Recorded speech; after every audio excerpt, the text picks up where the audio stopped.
what's happening? It's your boy NSG right about now. Gue di sini with one of the legendary Mister Nyeselkan, putusin gue. He's this guy does everything, man. What up?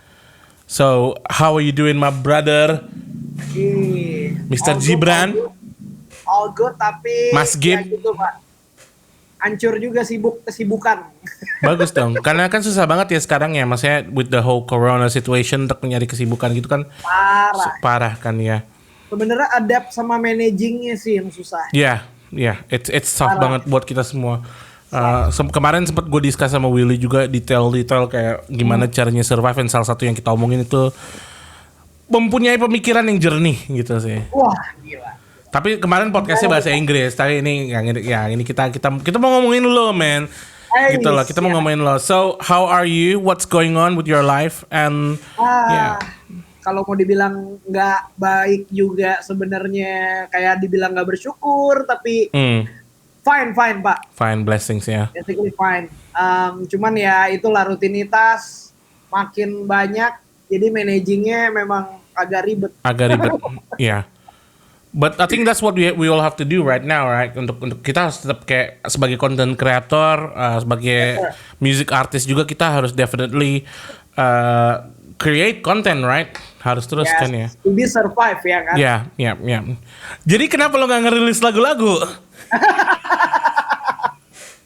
Itu dia, Pak. Jadi sebenarnya kesibukan saya sekarang sudah bermacam-macam karena apa ya? Kalau misalkan Bapak tahu saya dari 2009, secara saya juga tahu NSG dari 2012 dengan single Bapak. Oh, baiklah. Yuk kumpul-kumpul. Iya. Ya Tuhan, baiklah. Ada itu kumpul-kumpul, gue suka sih. Thank you. Itu available di all streaming platform. Released by Trinity Optima Music Group. Trinity. Ya nggak apa. Sumpah denger itu kayaknya harus keluar lagi sih, Pak. Itu tapi, ya. Anyway, apa ya? Ya kesibukan gue sekarang bermacam-macam karena gue sekarang ngantor juga, Pak. Day to day gue ngantor di sebuah agency dan apa ya? Sekarang juga double job juga, alhamdulillah, sambil mengurusi permusikan di sebuah empire seorang YouTuber. Oke. Gue gak perlu sebut lah ya namanya. Baiklah. Jadi ya, apa ya? Double job tapi gue harus ngurusin karir musik gue juga. Iya nih, situasinya gini nih. Lu kalau dari lu sekarang situasinya lu tempat rekaman ada nggak? Tempat rekaman ada. Ada, lu banyak bisa rekam di mana-mana, teman-teman banyak yang support ya. Bisa. Lu materi udah ngumpulin berapa banyak? Materi kalau di materi musik ya. Dari 2 tahun lalu sih kayaknya 12-15 ada sih. Ada 12-15 lagu dan kira-kira hampir setengahnya bagus banget. Yes. Setengahnya oke lah ya gitu ya. Oke. Oke. Dan banyak featuring juga. Gua ngeliat lo. Featuring enggak. Ya. Itu lagu lo doang. Oke, straight up. Lagu gua doang. Jadi emang kemarin gua baru featuring juga sama Willy kan. Ya, sama Willy, sama Tuan 13, sama ya. Sama Itu kenapa nggak dirilis tuh? Kenapa nggak di streaming platform? Di streaming platformnya itu, Pak, gue sebenarnya butuh tim untuk semacam publishing. Lu bisa nggak bayar tim lo?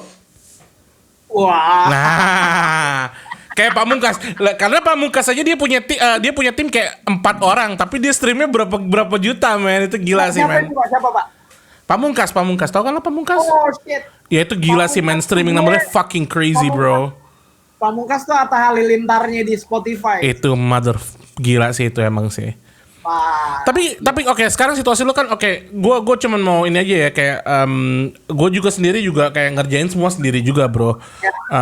Jadi lu aduh banyak ambulan Pak hari ini, Pak. Iya nih. Mudah-mudahan orang di ambulannya sehat, tidak apa-apa. Di samping gue banget. Oke. It's fine, no worries.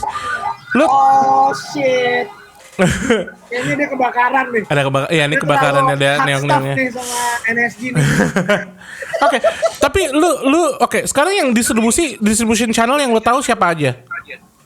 Distribution channel ya so far kemarin gue udah coba kan sama agregator dari temen gue, cuman ternyata ya udah gitu kan nggak jelas aja ngambang.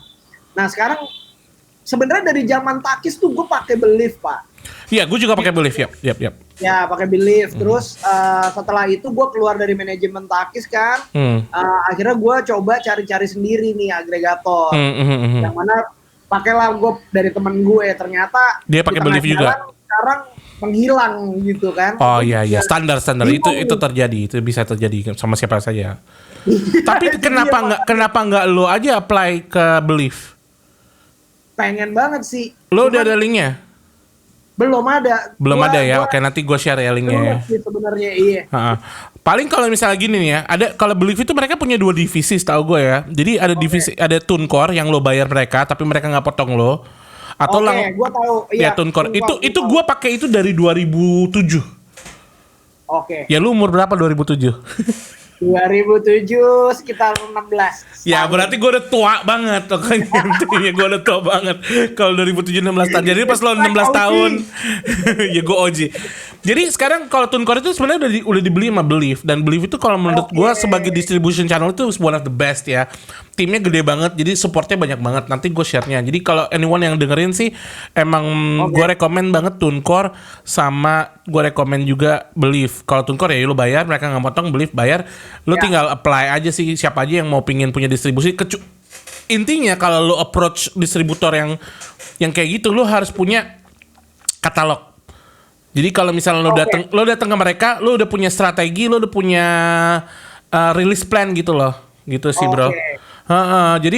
Jadi kalau misalnya nanti lo kontak sama orang Believe-nya ya, oke, hai, lu dari sosmed lo aja udah kuat banget, bro. Lo kan udah verified, udah verified.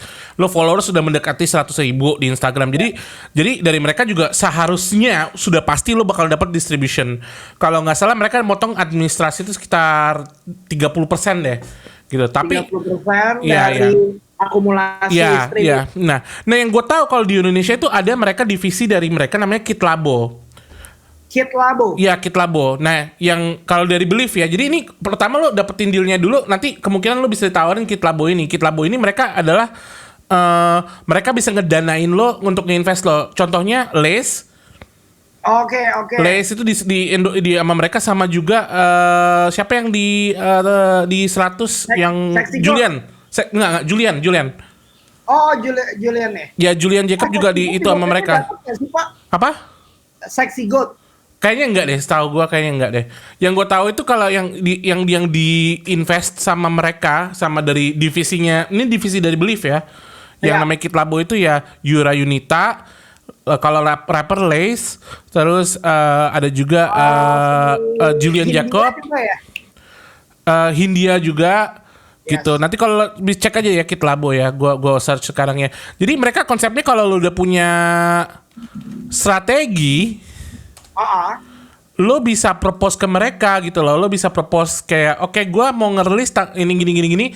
Nanti biasanya mereka bisa nih ya, Kitlabo powered by Believe gitu ya. Ada Hindia juga. Hindia mah streamingnya gila ya. Ada itu. Gila deh. Ya ada Lace juga. Lace bagus juga Lace.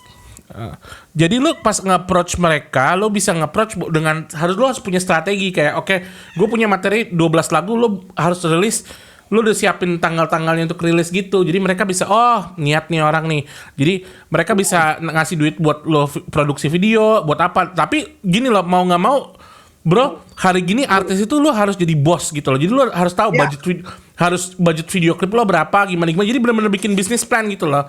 Karena as a proposal gitu ya Pak ya? Yoi bro, karena pertama lu dapet distribusinya, misal lu dapet distribusinya, which is gue yakin lu bisa dapetin ya. Ya itu ya lu bikin bisnis plan. Jadi kan in the end of the day, misalnya mereka ngasih lu berapa, misalnya ngasih 100 juta, ngasih 200 juta, whatever it is mereka yang kasih, lu kan harus balikin duitnya dulu sebelum profit sharing kan. Dan kalau misalnya lu dipinjemin cepet gitu, lu dipinjemin 50 juta, whatever it is ya, lu minta pinjaman dari mereka, lu harus ngitung kan berapa banyak stream, lu harus balikin modalnya mereka sebelum lu bisa dapetin duitnya juga gitu loh bro. Jadi gimana lo caranya lu bisa nge-convince distribution yang punya duit kayak, gue bisa nih di YouTube gue bisa lah 500.000 views atau 2 juta views kalau gue featuring sama ini. di Spotify bisa lah gue segini gitu loh. Kayaknya lagu-lagu Spotify rada berat sih ya, tapi kayaknya Indonesia is getting better gitu loh. Tapi gimana caranya? Gimana caranya lo bisa nge-convince lo bisa dapat stream segini banyak dengan strategi lo, dengan koneksi-koneksi lo kan kenal banyak orang-orang influencer lo, supaya lo bisa punya strategi bahwa oke, gue bisa balikin modal lo. Gitu sih. Itu approach-nya kalau lo mau pitching. In return duitnya lo bisa olahin buat video klip lo, bisa photoshoot lo, bisa dipakai buat baju, beli baju gitu. Budget buzzer iya. Yang penting lo bisa balikin modalnya aja lah. Lu udah ngerti itu kan. Kalau gue sendiri sih gue kurang ngerti influence marketing ya. Itu bukan forte gue, tapi itu sesuatu yang pasti gue bisa ke arahin lo. Jadi tapi yang gue ngerti dari seorang distributor itu adalah ya itu mereka maunya balik modal kan. Jadi gimana caranya lo bisa convince lo bisa pakai orang ini views lo segini nanti kembali jadi duit gitu, bro.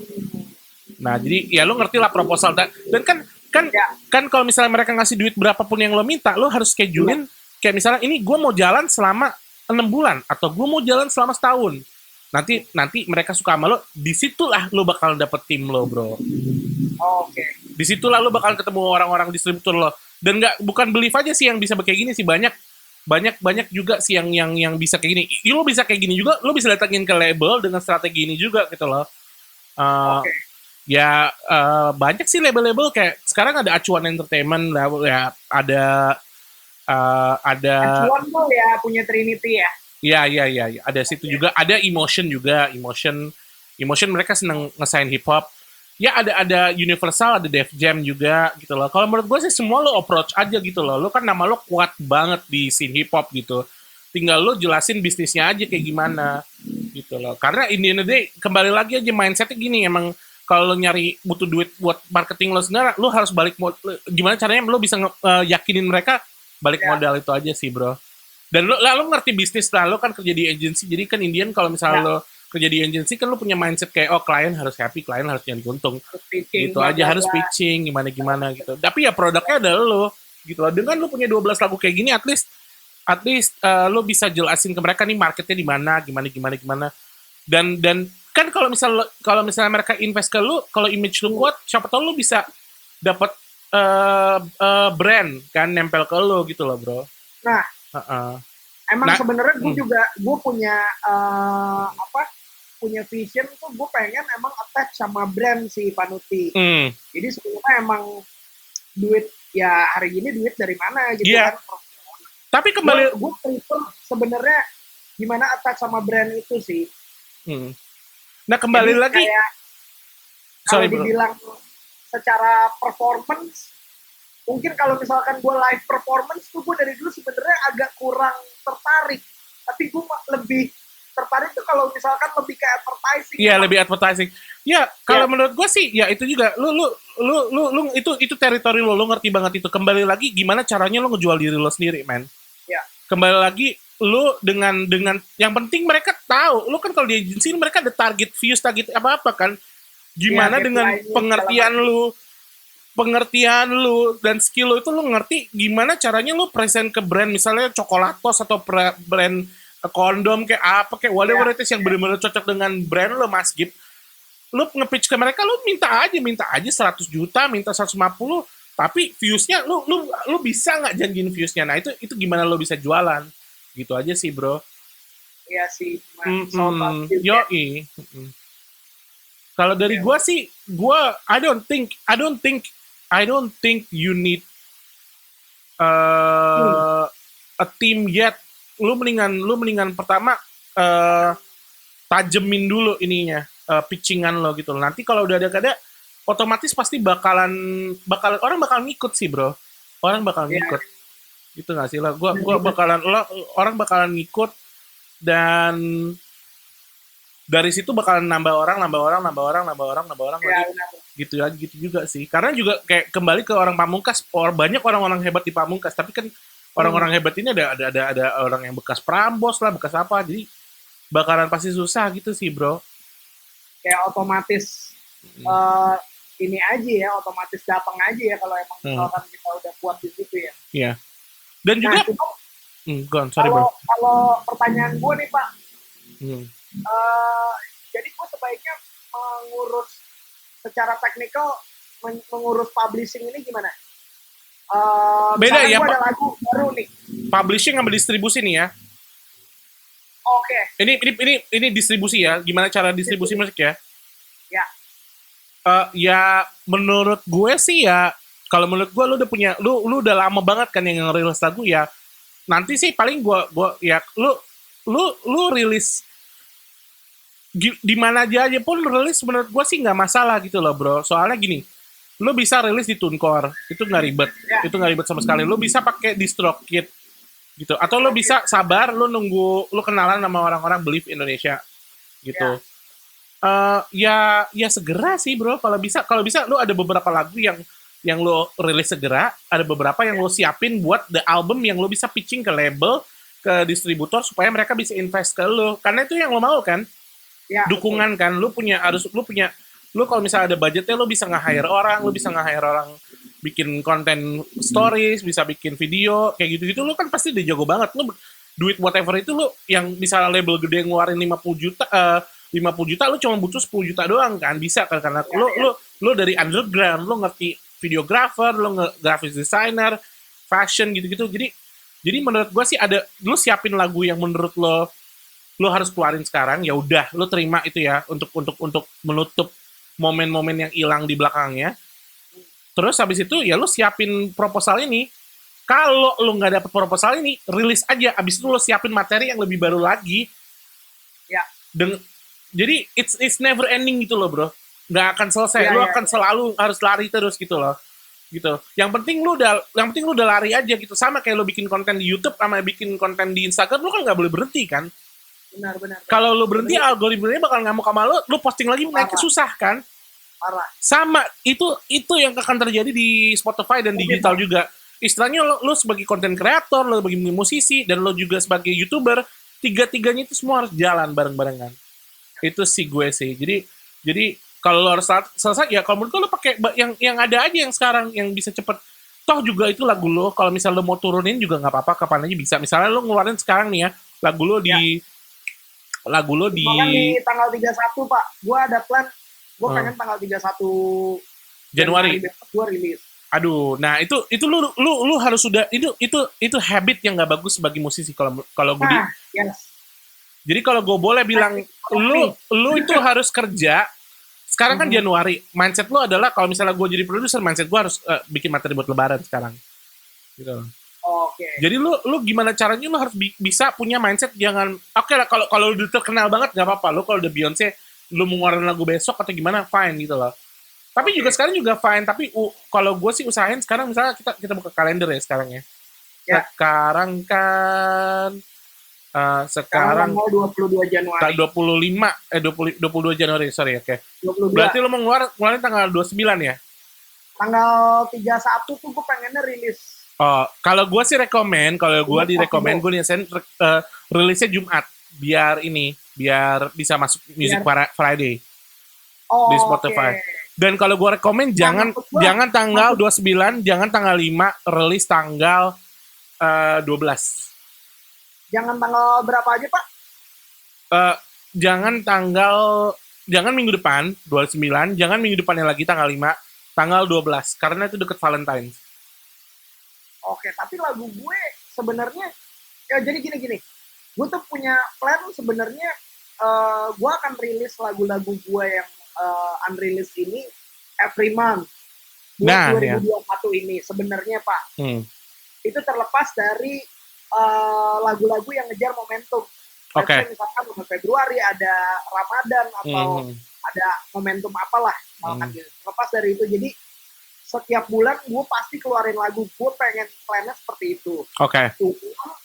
Kondisinya adalah sekarang yang udah mateng banget nih emang baru satu lagu. Ya mateng banget tuh ya, gue video lirik gue udah siap. Beres, artwork gue udah beres, master udah beres. Jadi sebenarnya itu dulu yang mau gue rilis di tadinya plannya tanggal 31 Januari. Kalau emang udah harus banget ya lu harus gunain ya itu, ya lu gunain kayak TuneCore, DistroKid yang standar-standar aja sih bro. Kalau gue sih rekomend TuneCore doang. TuneCore itu cuman itu doang, cuman $10 doang, which is kayak 150.000 untuk ngeluarin satu single. Tapi mereka nggak ada potongan apa-apa, jadi menurut gue sih itu aja. Nanti kalau misalnya lu dapet distributor, nanti lu udah nyaman, lu tinggal pindahin aja. Jadi kalau lu punya sebuah rekaman itu, ini normal banget untuk mindahin aset. Nah, itu dia tuh, pindahin aset. Apakah itu seribet yang gue pikirkan gitu ya? Enggak. Itu normal banget. Itu kayak lu pindahin saham aja sih. Jadi misalnya gini, lu udah ngerilis kan ya lagu-lagunya ya. Kan misalkan tiap lagu agregator bodong lah, let's say gitu ya. Gue kan nggak tahu nih, mungkin dia pakai TuneCore gitu. Iya. Mungkin. Kan gue masih menyelidiki nih Pak. Nah, terus sekarang lagu gue posisinya kan udah hilang nih di Spotify. Iya. Masternya ada di lo apa enggak? Master gue pegang. Ya rilis aja. Gue rilis ulang berarti, upload ulang. Oke. Lu punya tune code-nya juga nggak? Nah, gue nggak ada Pak. Ya udah rilis baru lagi aja sebagai track baru. Kalau lu punya tune code-nya, views-nya atau stream-nya bakalan ada gitu loh. Tapi kalau rilis baru rilis aja. Yang penting lu ya ini penting banget. Gue nggak tahu ke ini ya. Yang penting lu kontrol aset lo bro gitu sih. Nah itu ketika gue re-upload, apakah akan ngedouble atau gimana gitu? Enggak, karena nggak ada. Dianggapnya itu lagu baru lagi. Oke. Jadi pertanyaan gue pikir bisa gue dapetin kode ASRC let's say gitu. Kan gue bisa balikin itu dengan streaming yang udah almost 100,000 mungkin kali ya gitu. Iya, begitulah bro. Banyak ya ada kalau lu punya kode. Kalau punya kodenya bisa. Jadi pas lo upload, lo masukin kodenya. Jadi nanti bakalan recognize. Tapi sekarang lo yang kontrol asetnya gitu loh. Ini masalah teknis aja sih bro. Tapi buat yang dengerin ya, it's normal, nggak aneh kalau misalnya gue pindah-pindah asal lo yang memiliki masternya. Sekarang lo pemilik masternya, itu hak lo untuk pindah-pindahin kemana-mana aja. Jadi kalau misalnya at the moment lo butuh banget untuk keluarin lagu, lo masukin lah ke TuneCore atau lo masukin ke DistroKid yang cepet, yang instan gitu loh. Nanti kalau lo dapet deal apa, lo pindahin atau lo pindahin, lo masukin ke album lo bisa gitu loh. Dan streamnya masuk ke album lo juga gitu loh. Jadi lo kelihatan keren gitu loh dengan album lo yang streamnya banyak gitu sih bro. Jadi itu cuma manajemen aset aja sih bro. Tapi ya itu dia. Gue mulai dari TuneCore, terus gue pindah ke Believe. Sekarang gue sama Empire. Terus gue macam-macam, ada beberapa kayak misalnya gue ada project dangdut gue sama Believe. Gue ada project indie gue sama ada namanya Awal. Terus gue project hip hop gue yang hip hop R&B yang istilahnya yang musik yang black music, you know, itu sama Empire itu gue. Jadi emang lu berhak untuk manage aset lu di mana-mana, nggak apa-apa, itu normal, nggak perlu di satu tempat gitu loh. Oke. Ya secara teknikalnya doang sih gue Pak. Iya. Iya, gue masih belum tak terlalu tahu. Iya, nggak apa-apa. Itu lo bisa. It's not a big deal. Itu big deal. Gitu, man. Oke. Jadi nggak ada alasan lagi. Maksudnya lu nggak boleh punya alasan lagi. Lu harus move forward terus gitu loh. Asli. Bro. Gue sekarang sebenarnya emang udah lagi prepare. Udah bikin konten kalender gitu lah. Keren ya konten. Nah, lu harus bikin konten kalender buat rilisan lo juga, itu yang Spotify mau. Iya. Justru itu maksud gue, ada part of campaign bla bla bla, before release, after release, kayak gitu-gitunya sih gue lagi udah persiapkan. Nah terus untuk misalkan lagu ANJAY nih Pak, Iya. Gue kan mau rilis di digital streaming, gue baru mau upload. Oke. Jadi gue mulai, menurut lo dari mana? Dari TuneCore dulu atau? Dari TuneCore dulu. TuneCore atau itu dulu. TuneCore atau DistroKid yang bayar aja dulu, nggak apa-apa, it's fine. Oke. Itu bayar setahun kan? Kalau TuneCore per lagu atau per album, kalau DistroKid atau macam-macam itu bayar kayak $20 setahun, tapi mereka potong gitu sih. Tapi menurut gua nggak apa-apa, lu keluarin aja nanti kalau lu punya distribution channel sendiri, atau lo kerja sama label, atau lo kerja sama siapapun, lo punya bisnis partner, ya lo pindahin asetnya gitu loh. Oke. Apa gue cari distribution channelnya aja ya sekarang ya? Iya, itu butuh waktu, lo butuh sekitar 1-2 bulan untuk nyari, karena itu dia. Oke. Berarti untuk urgent ya pakai TuneCore aja. Menurut ya, gua gitu aja sih. Secara lo masih belum punya aset banyak. Kalau misalnya soalnya lu kalau punya distribution channel, either lu punya partner atau lu punya ini atau lu punya lagu banyak gitu sih, bro. Gitu. Betul, betul, betul. Ya kalau misalnya lu mau masuk label ya bisa aja, tapi menurut gue lu butuh jalan dulu supaya lu gini loh. Kayak orang kan main main tenis kan, mereka ngetes ininya dulu kan, bolanya sebelum mereka cemes kan. Ya, Ya lu harus ngetes bolanya dulu. Nanti lu ngerasain gimana lu rilis. Lu bisa ngeliat data lo kayak gimana. Lu bisa ngeliat stream lo berapa ya, banyak, orang mana aja, cewek, cowok, siapa. Dari situ lu udah kan kayak lu ngerti, lu ngeliat Instagram lu udah tahu kan demografi lu siapa. ya. Lu harus bikin materi yang ngehe. Lu kayak gimana. Nanti nanti di streaming lu mungkin lu bakal nemu hal-hal yang lu nggak tahu tentang diri lu. Mungkin aja banyak cewek yang dengerin. Mungkin banyak cowok yang dengerin. Mungkin Gue banyak anak 50-50 kecil sih. yang dengerin. Kita masih belum tahu demografi itu karena karena penonton Instagram sama penonton YouTube YouTube. sama penonton Spotify itu semua beda. Iya beda. Tapi gimana caranya lo bisa menyatukan itu semua supaya Mas Gip itu adalah a proper entertainer gitu loh, bro. Proper value of entertainer.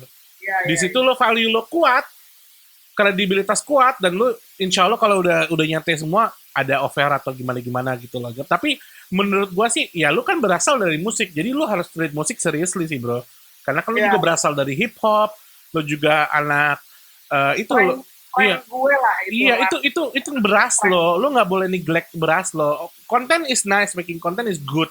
You go make money, great, bro. Go make that money. You have to make that money, in every way you can. Tapi don't forget asal lo anak hip hop, dan lu harus bikin konten-konten hip hop yang sekarang bahasanya lo bahasa digital, bahasa Spotify gitu loh, bahasa Apple Music, bahasa Joox gitu. Nanti lu kan punya pergaulan, pasti lu kenal orang banyak, nanti pasti bakalan kayak lu bisa kayak promo di Joox, promo di apa gitu loh. Apalagi lu kan juga udah pernah bikin lagu sama Lex, pasti orang tahu lu siapa. Karena jangan lupa loh, komputer tuh pintar loh, agregator lagi, algoritma itu pintar gitu loh. Jadi pasti bakalan kayak, oh ada lagu lo, karena lo ada di sini, nanti pasti jadi apalagi lo punya sejarah gitu loh. Lo nggak dari nol banget gitu loh, bro. Karena dengan lo nggak ngapa-ngapain aja, lo punya stream. Oke, bentar dulu deh. Tapi ya lo punya banyak lagu yang udah lebih dari 100.000 gitu loh. Lo ada 2 lagu yang udah, nah nembus 100.000 tuh achievement, bro. Dan juga lo temenan sama Itaro. Mereka juga nempelin nama Itaro, Benutomo, Sexy God gitu, which is kayak mereka it's like algoritmanya udah tahu lo tuh siapa, men. Ngerti gak sih lo udah ditempelin sama Spotify, tinggal lo hajar aja gitu lo, bro. Nah, kalau misalnya gue ini buat semuanya juga ya. Ini buat yang orang-orang dengerin ya. Kita ngomongin spesifik hip hop ya. Semakin kita semua bikin konten di Spotify, semakin kita make money di hip hop, semakin semuanya naik. Jadi menurut gue it's our time to like bener-bener agresif put out konten di Spotify, karena ya hip hop market it's gonna get bigger and bigger gitu loh. Oke lah, sekarang ini pada gila-gilaan banget. Tapi menurut gua lama-lama anak-anak yang misalnya demografi anak-anak yang like anak-anak Bekasi, anak-anak hip hop jalanan gitu, lama-lama mereka pasti berani bayar buat Spotify gitu loh. Mungkin nggak sekarang kali ya, tapi yang penting lu udah siap infrastruktur karir lo gitu loh. Kayak lu udah siapin infrastruktur YouTube lo dengan konten-konten lo, ya lo siapin aja, karena ada satu titik pasti nanti bakalan ada tipping point. Kayak tipping point istilahnya kayak nanti ada satu momen bahwa Spotify itu bakalan mainstream banget. Sekarang aja udah mainstream buat anak-anak indie. Soon it will be mainstream gila-gilaan banget buat anak hip hop ya. Kayak even Joe Rogan aja pindah ke Spotify ya, Pak. Yoi coy. Ya. Ya gue juga bikin konten di Spotify juga nih. Ini podcast Young Hustlers ada di Spotify, Apple Music gitu. Ada di YouTube juga ya, Young Hustler ya gitu. Iya. Ya udah deh. Ya, emang harus keep up terus sih. Iya harus keep up terus sih. Tapi ya itu dia, like again, gue sih salut lah. Lu punya foundation yang kuat banget sih. Lu udah punya foundation yang kuat banget. Tinggal lu hajar aja sih, bro. Gitu aja sih, bro. People take it easy. God bless. Peace.